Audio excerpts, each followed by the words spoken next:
मैं हूं मोहम्मद इसराइल और आप देख रहे हैं न्यूज़ जान छत्तीसगढ़। हम खड़े हैं इस वक्त पुराने कंपोजिट भवन के बाहर, जिसको 60 साल से अधिक हो गए हैं और इसे लेकर आज कर्मचारियों का गुस्सा फूट पड़ा। वजह थी बारिश की वजह से छत का टपकना, दीवार से सीपेज का आना, बाथरूम में फैली गंदगी। इसे लेकर महिला कर्मचारियों ने भी नाराजगी जाहिर की है और वो नारेबाजी करते हुए सीधे कलेक्ट्रेट पहुंची थी और उन्होंने कहा कि हमें कंपोजिट बिल्डिंग के मामले में आश्वासन नहीं, कार्रवाई चाहिए और इसकी जल्द से जल्द मरम्मत नहीं हुई तो उग्र आंदोलन तक करने की चेतावनी दी गई है। कर्मचारियों की इस मांग को लेकर विस्तार से खबर देखते रहिए न्यूज़ जान छत्तीसगढ़ में। बिलासपुर के पुराने कंपोजिट भवन की जर्जर हालत को लेकर अब शासकीय कर्मचारियों का आक्रोश खुलकर सामने आ गया है। संघ ने मंगलवार को कलेक्टर के नाम ज्ञापन सौंपकर भवन के तत्काल जीर्णोद्धार और मूलभूत सुविधा उपलब्ध कराने की मांग की है। संघ का कहना है कि वर्ष 1962 के आसपास बने इस पुराने कंपोजिट भवन में आज भी कई महत्वपूर्ण सरकारी कार्यालय संचालित हो रहे हैं। इसके बावजूद यह भवन जर्जर हो चुका है, जिस पर ध्यान नहीं दिया जा रहा है। संघ के अनुसार भवन की स्थिति लगातार खराब होती जा रही है। छतों का प्लास्टर टूटकर नीचे गिर रहा है, जबकि बरसात के दिनों में छत से पानी टपकने के कारण कार्यालयों और गलियारों में जल भरा हो जाता है। इससे कर्मचारियों और आम लोगों को फिसलकर घायल होने का खतरा बना रहता है। ज्ञापन में कर्मचारियों ने कई महत्वपूर्ण मांगे भी रखी हैं। इनमें भवनों की छत समस्या काफ़ी पुरानी है और काफ़ी जटिल भी है। और जो हमारी पुरानी कंपोजिट बिल्डिंग है, ये भवन तो सभी लोगों से कहीं छुपा नहीं है जो दर्द चल रहा है। और जब भी बरसात आता है तो उसमें छतों से जो पानी गिरने का सिलसिला, फाइल जो भीग जाती है और भीगने के साथ में कंप्यूटर भी इलेक्ट्रॉनिक वायरस से जुड़ा हुआ है तो वो शॉर्ट होना और ऐसे तमाम तकलीफ़ें हैं।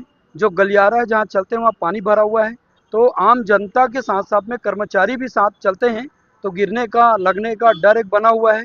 इसके साथ ही साथ लगातार आपने पहले कुछ दिन पहले ही देखा है कि ट्रांसफार्मर हमारे चूँकि 11 विभाग संचालित होते हैं और 11 महत्वपूर्ण विभाग है, जिसमें रजिस्ट्री से लेकर शिक्षा विभाग से लेकर तमाम पंचायत कल्याण सभी विभाग उसमें हैं।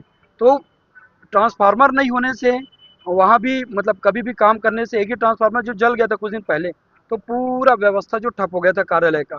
तो हमारी मांग है कि पुरानी जो जीर्ण शीर्ण भवन है उसको तत्काल मरम्मत किया जाए। पानी बरसात का समय है। इसके पश्चात महिलाओं के लिए जो शौचालय, पुरुषों के लिए भी शौचालय वो बनाया जाए।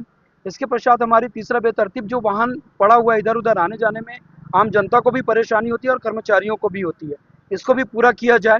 ऐसे करके तमाम 5 सूत्री मांगे को लेकर के माननीय आदरणीय कलेक्टर साहब से मिलने के लिए आए थे और भोजनावकाश में सारे जो कंपोजिट बिल्डिंग के कर्मचारी हैं वो कलेक्टर साहब से मिल करके अपनी एक दर्द लेकर के यहाँ आए हुए थे और निवेदन कर रहे हैं कि जल्द से जल्द, चूँकि पुरानी कंपोजिट बिल्डिंग जो है वो 1960 के दशक का है और लगभग 60 साल से भी ज़्यादा समय हो गया था। ऐसे में मरम्मत की भी आवश्यकता है। तो पुराने जगह से पैसे पास होने का पिछले 3 सालों से चल रहा है कि पैसा आ गया लेकिन काम नहीं हो रहा है। तो हमारी मांग है आज प्रारंभिक चरण में कि अगर बातें अगर बन जाती है, अगर मांग जो है अगर संज्ञान लेते हैं तो ठीक, नहीं तो आने वाले समय में पुराने कंपोजिट बिल्डिंग के सभी कर्मचारियों को लेकर के एक दिन कंपोजिट यहाँ कंपोजिट कार्यालय में या सामने या जैसे कर्मचारियों की मंशा के अनुरूप वैसा एक दिवसीय हड़ताल की हम लोग घोषणा कर सकते हैं।